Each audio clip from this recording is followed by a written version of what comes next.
नमस्कार, मैं हूं सौरभ चंद्र केसरी और अपने YouTube चैनल में आपका स्वागत करता हूं। एक बार फिर से मैं सोलर सिस्टम का एक और पार्ट लेकर आया हूं और उम्मीद करता हूं इसके बाद सोलर सिस्टम समाप्त हो जाएगा। एक पार्ट और आएगा दोस्तों, इसके बाद सोलर सिस्टम समाप्त हो जाएगा।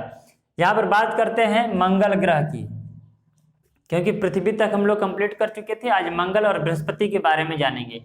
तो मंगल ग्रह को लाल ग्रह कहते हैं।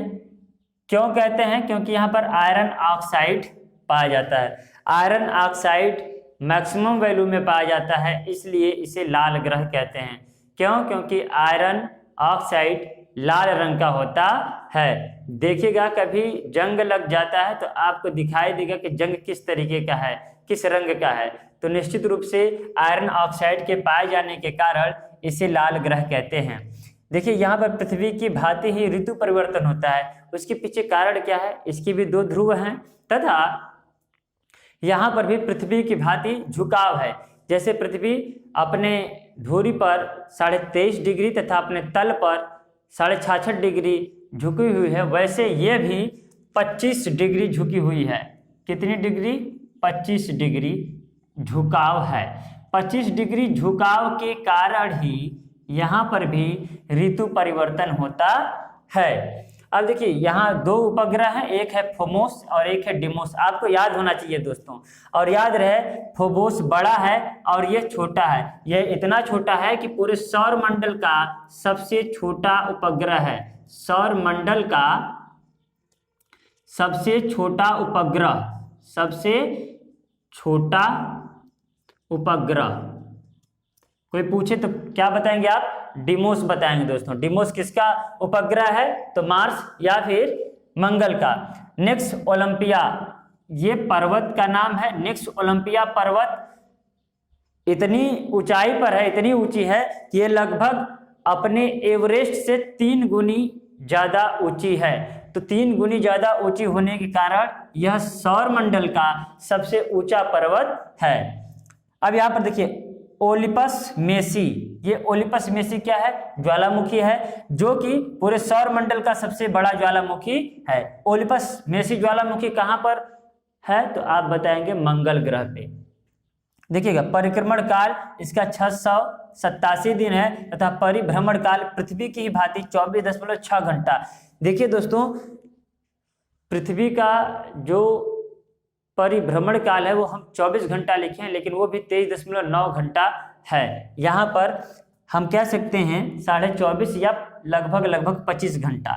तो हूबहू पृथ्वी की भांति अक्ष पे झुकाव, पृथ्वी की भांति घूर्णन काल या परिभ्रमण काल होने के कारण अगर पूरे सौर मंडल में किसी भी प्लैनेट अर्थात ग्रह पे जीवन की संभावना है तो वो मंगल है। दोस्तों उम्मीद करता हूं ये आपको समझ में आया होगा।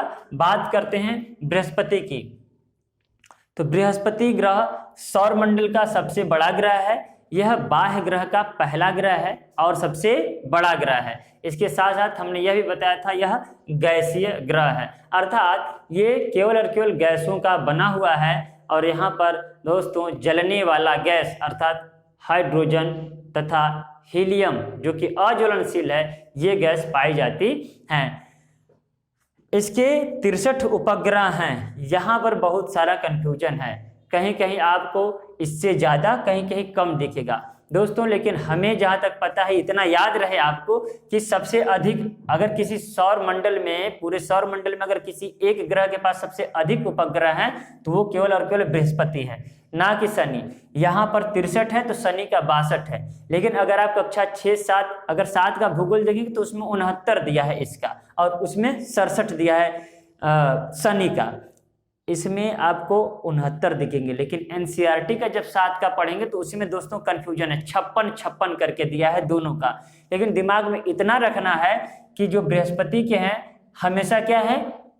सबसे अधिक उपग्रह है। सबसे अधिक उपग्रहों वाला कौन सा प्लेनेट है? तो आप बताएंगे जुपिटर, बृहस्पति बताएंगे। देखिए अभी अगर कहीं कहीं देखेंगे एक YouTube चैनल है, बहुत अच्छा चैनल है, आप जानते होंगे उत्कर्ष क्लासेस के बारे में। वहां पर भी देखिएगा तो वहां पर एक सर है पढ़ाते हैं, तो वो बता रहे हैं कि 79 है बृहस्पति का और 82 है शनि का, मतलब वहां पर वो बताते हैं कि शनि के पास सबसे अधिक उपग्रह हैं। लेकिन ऑथेंटिक जानकारी की बात करें दोस्तों, तो मुझे नहीं लगता है कि विकिपीडिया भी अगर आप देखेंगे तो वहां पर भी आपको ऐसी जानकारी नहीं मिलेगी।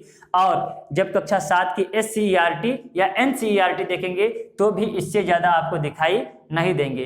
तो इतना याद रहे कि सबसे अधिक उपग्रह वाला ग्रह बृहस्पति है, इसके 63 उपग्रह हैं। और 7 की बुक में देखेंगे SCERT उत्तर प्रदेश वाले में तो 69 लिखा है।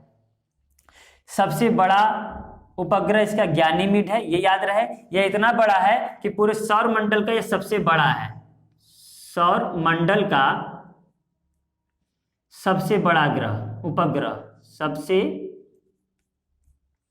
बड़ा। ठीक है, अब देखिएगा यहाँ एक विशाल गड्ढा है जिसमें आग की लपटें जलती रहती हैं। उस आग की लपटों की वजह से लाल रंग का धब्बा दिखाई देता है बृहस्पति पर। याद रहे दोस्तों, इसका परिक्रमण काल 11.9 वर्ष लगभग 12 वर्ष का है तथा परिभ्रमण काल 9.9 घंटा अर्थात लगभग 10 घंटे का है। किताबों में आपको 10 घंटा और वहां पर 12 वर्ष दिखाई देगा।